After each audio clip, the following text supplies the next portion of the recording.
5 নয় 10 নয়, পুরো 40 লক্ষ টাকা। বাংলাদেশের এখনকার সবচেয়ে দামি ব্রাহ্মা গরু এইটি। আসসালামু আলাইকুম সবাই, আমি দিগন্ত, আপনারা দেখছেন রাখাল দিগন্ত ইউটিউব চ্যানেল। তো আজকে আমরা এমন একটি জাত নিয়ে কথা বলবো যেটি মূলত বাংলাদেশ সরকার ব্যান করেছে, কিন্তু ভবিষ্যতে আশা করা যায় এই জাতটি আবার রিলিজ করা হবে। তো এই যে দেখতে পাচ্ছেন, এটি মূলত একটা ব্রাহ্মা গরু। এই জাতটির নাম হচ্ছে ব্রাহ্মা, যার উৎপত্তিস্থল আমেরিকায়। এই গরুটিরও জন্ম হচ্ছে আমেরিকায়, যা বাংলাদেশে ইম্পোর্ট করে নিয়ে আসা হয়েছে। তো এর নাম হচ্ছে ক্যাপ্টেন আমেরিকা।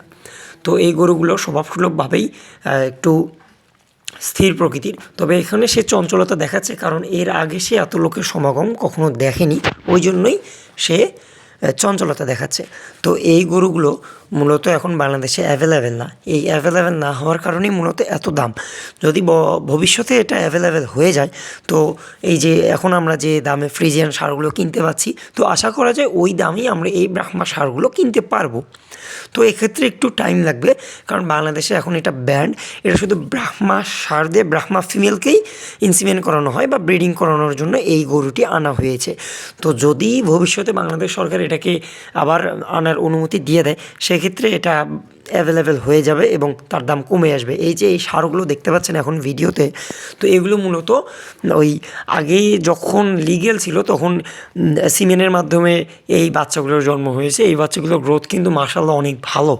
তো আমেরিকান ব্রাহ্মা জাতের এই গরুগুলো মূলত মিট ব্রিড, মানে মাংস উৎপাদনের জন্য ব্যবহার করা হয়। এই যে দেখতে পাচ্ছেন এখানেও একটা ব্রাহ্মা ক্রস, তো এটাও কিন্তু মাশাআল্লাহ অনেক ভালো। আর এই যে এটা দেখতে পাচ্ছেন, এটা মূলত বাংলাদেশি শাহিওয়ালকে ব্রাহ্মা জাতের সিমেন দেওয়ার ফলে উৎপত্তি। দেখতে পাচ্ছেন গ্রোথটা কিন্তু মাশাআল্লাহ অনেক ভালো।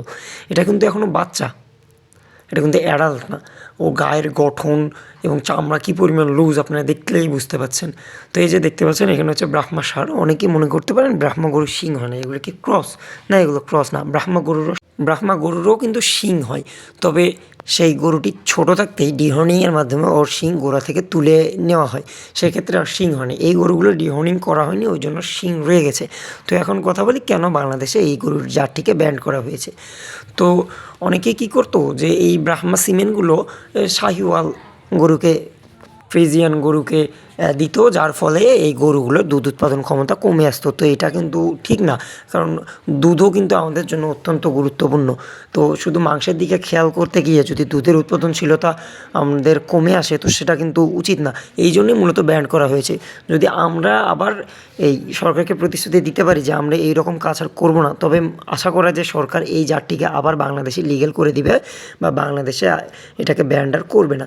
তো ভিডিওটি যদি ভালো লাগে থাকে শেয়ার করে আপনাদের বন্ধুদেরকে দেখার সুবিধা করে দিন। 5 ওয়াক্ত নামাজ পড়ুন, নিজ নিজ ধর্ম পালন করুন। ধন্যবাদ সবাইকে। আসসালামু আলাইকুম।